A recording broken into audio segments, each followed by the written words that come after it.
Hey friends, welcome back to the channel.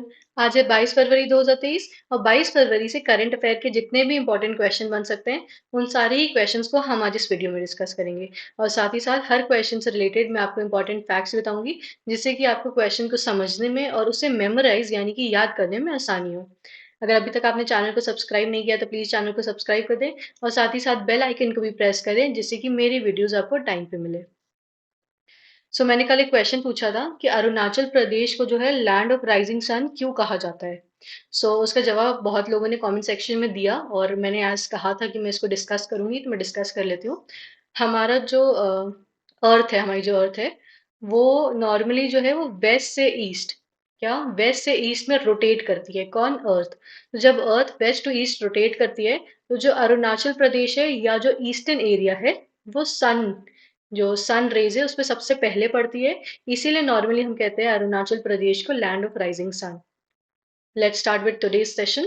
International Mother Language Day is celebrated on 21st of February. When was it started to be celebrated? अंतर्राष्ट्रीय मातृभाषा दिवस 21 फरवरी को मनाया जाता है। इसे मनाना कब शुरू किया गया था? इसका करेक्ट आंसर है ऑप्शन नंबर वन, 2000 में। It is celebrated annually on 21st of February. हर साल इसको 21 फरवरी को मनाया जाता है। किस लिए मनाया जाता है? To promote awareness of linguistic and cultural diversity and to promote multilingualism. Multilingualism means multiple languages. 2023 की थीम क्या थी? Multilingual education, a necessity to transform education. इसका मतलब है मल्टीलिंगुअल एजुकेशन मतलब हमें अपनी मातृभाषा और इंग्लिश के अलावा भी और भाषाओं के बारे में पता होना चाहिए जिससे कि एजुकेशन में एक जो है ना नेसेसिटी टू ट्रांसफॉर्म एजुकेशन, मतलब एजुकेशन में एक बढ़ोतरी आ सके। It was formally recognized by the UN General Assembly with adoption of a UN resolution in 2002. The idea to celebrate the day was initiative of Bangladesh. Bangladesh ने को सेलिब्रेट करने के लिए इनिशिएटिव लिया था। Which lake marathon registered as world's highest frozen lake marathon? Which lake marathon registered as world's highest frozen lake marathon in the Guinness Book? Guinness book में किस झील मैराथन को दुनिया की सबसे ऊंची फ्रोजन लेक मैराथन के रूप में दर्ज किया गया है? इसका करेक्ट आंसर है पंगोगा त्योत्सो। कौन सा लेक है ये? पंगोगा त्योत्सो। It was organized on 20th February at the world-famous Pangog Lake, situated at an altitude of 4350 meters above sea level. 4350 meters above sea level. इसको ऑर्गेनाइज किया गया था 20 फरवरी को। कहाँ पे? पंगोग लेक के ऊपर। और कितने ऊपर? सी लेवल के कितने ऊपर ऑर्गेनाइज किया गया था इसको? 4350 meters above the sea level. The Frozen Lake Marathon is being organized for the first time in the country and is considered to be one of the toughest because of high altitude and cold. ये जो frozen lake marathon है वो सबसे पहली बार country में organise की जा रही है। उसके साथ ये बहुत ही टफ था। अब टफ क्यों था ये मैराथन? इसके हाई एल्टीट्यूड और ठंड की वजह से। थीम ऑफ दिस मैराथन की थी क्या थी? द लास्ट रन इसकी थीम थी। एम क्या है इसका? Of creating awareness about climate change in Ladakh and promoting border tourism. जो ये मैराथन की जो एम थी वो थी अवेयरनेस फैलाना, creating awareness for climate change जो लद्दाख में हो रहे हैं और बॉर्डर टूरिज्म को भी प्रमोट करने के लिए। It was organised under the vibrant village programme to accelerate the pace of development in border village. ठीक है, इसको ऑर्गेनाइज किसने किया था? वाइब्रेंट विलेज प्रोग्राम में। किस लिए? To accelerate the pace of developments in border villages. A noted personality, Om Prakash Kohli, passed away recently. He was associated with which field? एक प्रसिद्ध व्यक्तित्व ओम प्रकाश कोहली का हाल ही में निधन हो गया है। वो किस क्षेत्र से जुड़े हुए थे? इसका करेक्ट आंसर है option number one, politics. Former Gujarat governor and veteran BJP leader Om Prakash Kohli passed away on 20 February 2023. He was the 19th governor of Gujarat from 2014 to 2019. While presiding as Gujarat governor, he also served as the governor of Madhya Pradesh and Goa.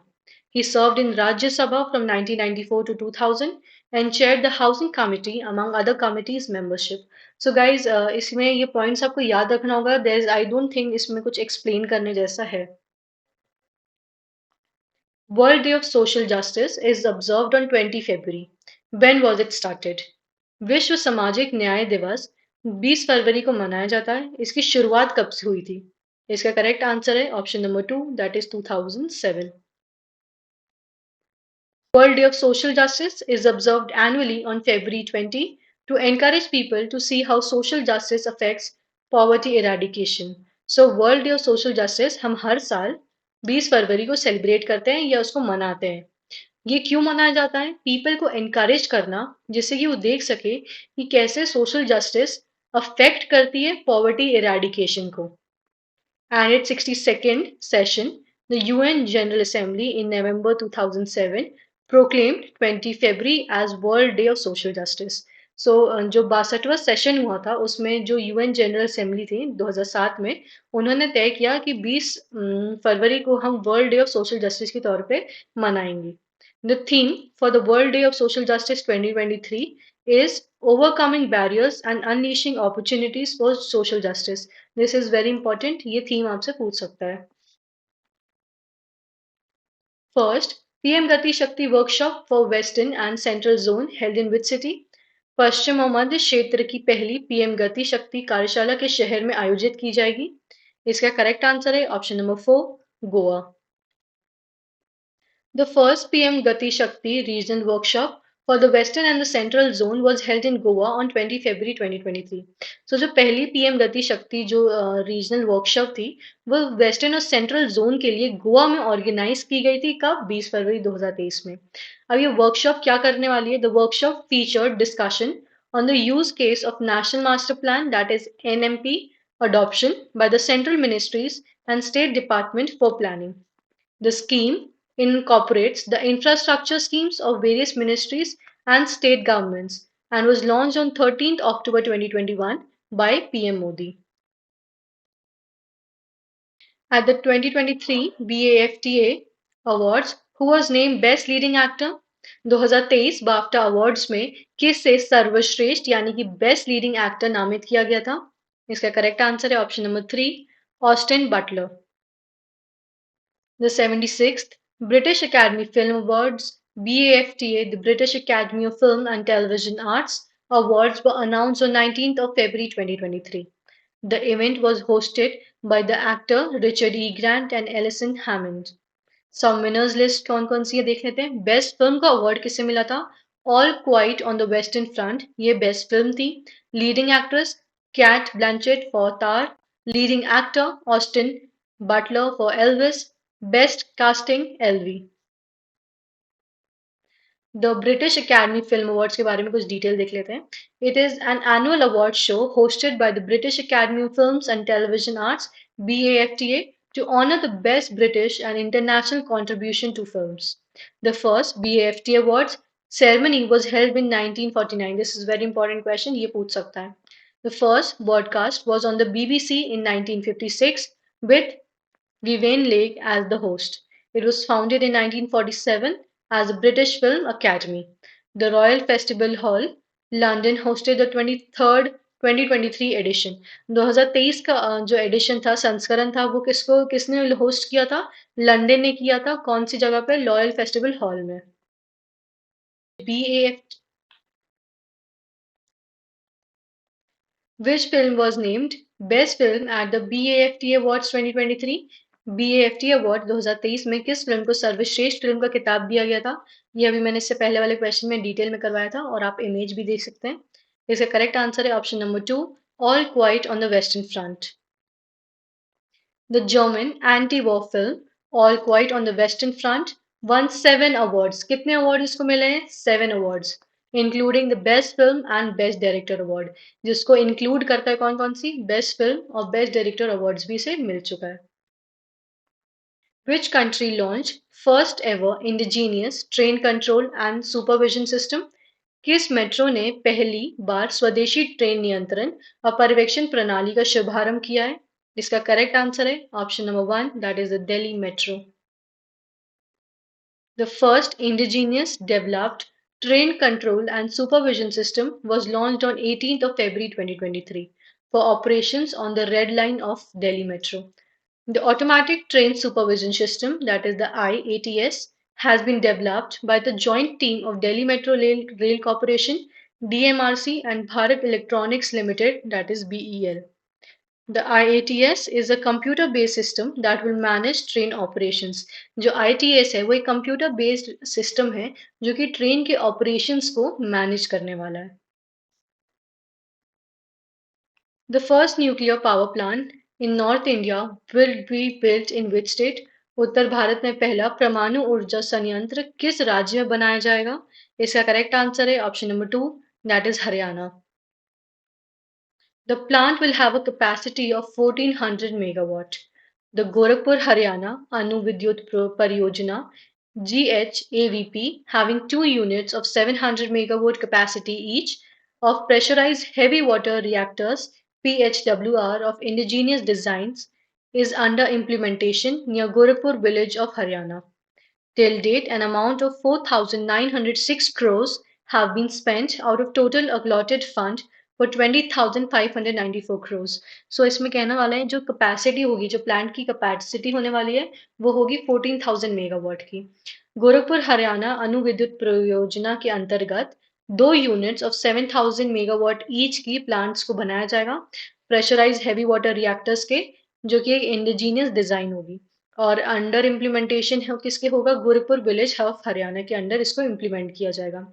अभी तक अगर आज की present date में बात करें तो 4,906 करोड़ रुपए का खर्चा ऑलरेडी हो चुका है और इस फंड को मतलब जो इस परियोजना के अंतर्गत कितना फंड अलॉट किया गया था वो था 20,594 करोड़. ये जो अमाउंट है ये तो चेंज होगा क्योंकि डेली डेली काम तो होते रहता है तो ये अपडेट होगा. लेकिन अलॉट कितनी की गई थी ये क्वेश्चन आपके एग्जाम में जरूर पूछ सकता है कि 20,594 करोड़ की अलॉटमेंट हुई थी. उसके साथ ही साथ एक मतलब जो प्लांट की टोटल कैपेसिटी होगी वो 1400 मेगावाट्स की होगी जिसमें दो यूनिट्स बनने वाले हैं 700 ईच के. Nuclear power plant in India. These are some nuclear power plant. Please do read it once. Nuclear power is the fifth largest source of electricity in India. This is very important question. ये इस पे से इस point से भी आपको एक question जरूर पूछ सकता है. उसके साथ साथ friends I got some messages और you can say comments regarding the quiz on DCA. उनका कहना ये था कि अगर हम डीसीए पे क्विजेस करते हैं उससे क्या होगा कि हमको ये पता चल जाएगा कि मतलब एक तरह से उनका रिवीजन हो जाएगा. So if all of you think that having quiz can be helpful for you, then please do let me know in the comment section below और even on the Telegram channel जहाँ पे मैं PDF upload करती हूँ. ठीक है तो उसके में भी एक डिस्कशन सेक्शन होता है अगर उसमें भी आपको लगता है कि हमें इस बारे में डिस्कशन करना चाहिए वहाँ पे भी do let me know once. Which of the following film won the Best Film Award at the Dada Saheb Phalke International Festival Awards announced in 20 February 2023? 20 फरवरी 2023 को घोषित दादा साहेब फाल्के अंतर्राष्ट्रीय फिल्म महोत्सव पुरस्कार में निम्नलिखित में किस फिल्म को सर्वश्रेष्ठ फिल्म का पुरस्कार जीता? इमेज से बहुत क्लियर हो जाएगा. The correct answer is option number 1 that is the Kashmir files. Dada Saheb Phalke International Film Festival Award. It is the country's highest award in the field of cinema. So field of cinema में अगर हम सबसे बड़े award यानी कि सबसे highest award की बात करें तो वो कौन सा अवार्ड होता है? Dada Saheb Phalke international film festival award. 2023 winner were revealed by the directorate of the film festivals.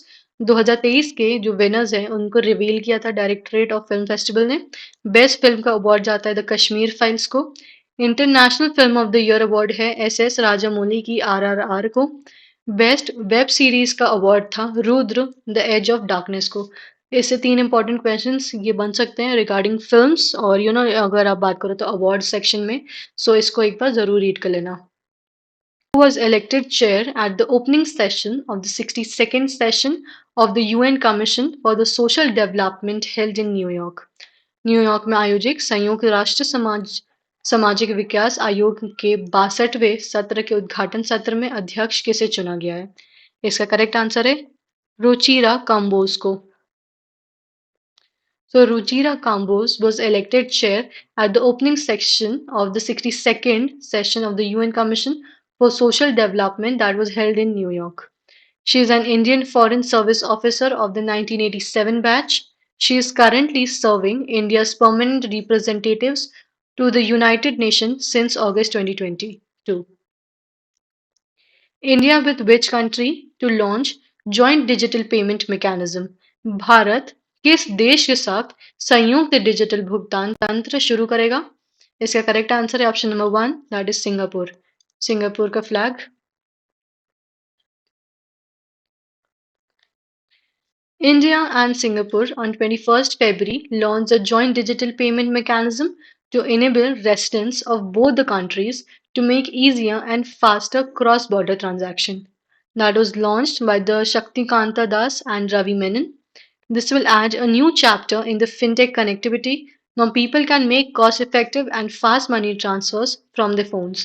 So ये एक नया जो है चैप्टर यानी कि नया पॉइंट ऐड कर देगा फिनटेक कनेक्टिविटी में। इसके अंतर्गत जो लोग हैं दोनों देश के लोग वो कॉस्ट इफेक्टिव और सब मतलब तेजी से पैसे ट्रांसफर कर सकेंगे अपने मोबाइल फोन्स के through. This real-time payment system will help Indian diasporas in Singapore, especially migrant workers and students.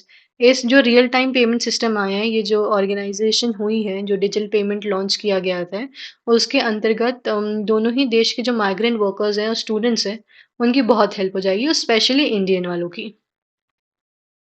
So at the end of the session there is a homework question for you. इसका जवाब आप मुझे नीचे comment section में ज़रूर देना। Which of the following film won the Best Film Award at the Dada Saheb Phalke International Film Festival Award announced on 20 February 2023? 20 फरवरी 2023 को घोषित दादा साहिब फाल्के अंतर्राष्ट्रीय फिल्म महोत्सव पुरस्कार में निम्नलिखित में से किस फिल्म ने सर्वश्रेष्ठ फिल्म का पुरस्कार जीता है? इसका जवाब मुझे नीचे कमेंट सेक्शन में ज़रूर देना। उसके साथ ही साथ 335 प्लस लाइक्स की उम्मीद मुझे इस वीडियो से है। सो प्लीज़ ये एक मैं टारगेट फिक्स कर रही हूँ। Please help me full the target. And yes, if you have any exams in the upcoming days, best of luck for your exams. और सेशन में एंड तक बने रहने के लिए thank you so much. Have a wonderful day. Bye, take care.